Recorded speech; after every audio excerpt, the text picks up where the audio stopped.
Undang-Undang Cipta Kerja, pemilik modal untung, pekerja buntung. Undang-Undang Cipta Kerja yang baru saja disahkan 5 Oktober lalu dibayangi ancaman 2 juta buruh yang akan melakukan mogok massal selama 3 hari. Undang-Undang Cipta Kerja yang seharusnya bisa menjadi terobosan untuk melindungi kepentingan pekerja, bukan sekedar pemilik modal. Keberadaan Undang-Undang Cipta Kerja ini yang lebih dikenal masyarakat sebagai Omnibus Law berpotensi untuk menganulir dan akan berdampak pada banyak sekali undang-undang yang ada sebelumnya. Seperti misalnya Undang-Undang Nomor 32 Tahun 2009 tentang perlindungan dan pengelolaan lingkungan hidup, Undang-Undang Nomor 24 Tahun 2011 tentang ketenaga kerjaan, serta Undang-Undang Nomor 40 Tahun 2004 dan Nomor 24 Tahun 2011 tentang jaminan sosial.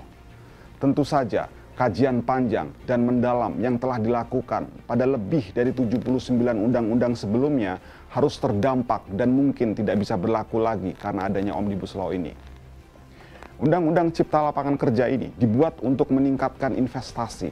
Namun, berbicara terkait dengan investasi, sebetulnya ada permasalahan yang lebih serius yang menjadi faktor penghambat investasi di Indonesia, yaitu tingkat korupsi yang masih sangat tinggi, rendahnya kualitas pendidikan, serta keterampilan dan daya saing pekerja yang masih rendah.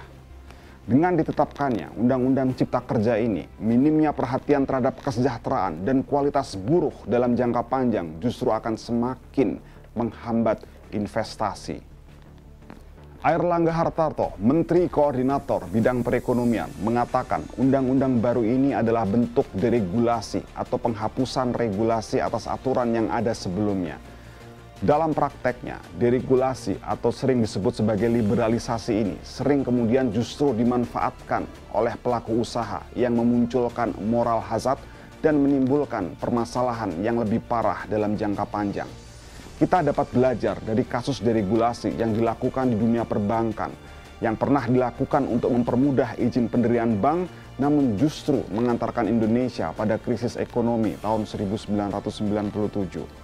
Atau deregulasi atau liberalisasi penerbangan yang mempermudah izin pendirian maskapai, di sisi lain menimbulkan tingkat kecelakaan yang semakin tinggi karena maskapai yang tidak lagi memenuhi standar yang sebelumnya diatur.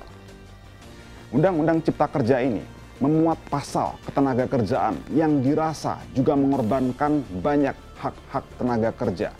Undang-undang ini memperlakukan pekerja sebagai pihak yang lebih inferior di bawah pemilik modal.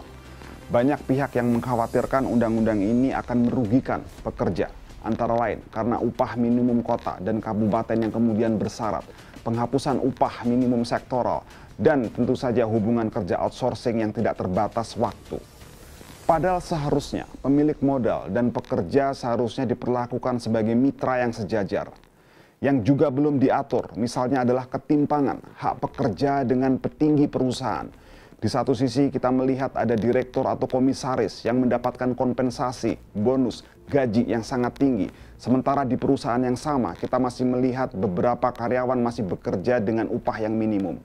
Undang-undang ini juga seharusnya mengatur sejauh apa robotisasi dan juga otomatisasi diperbolehkan untuk dilakukan dalam suatu industri untuk menggantikan tenaga kerja manusia. Jangan sampai kemudahan dalam membuka usaha ini justru dimanfaatkan kepentingan modal dengan dalih efisiensi, namun justru membunuh lapangan kerja.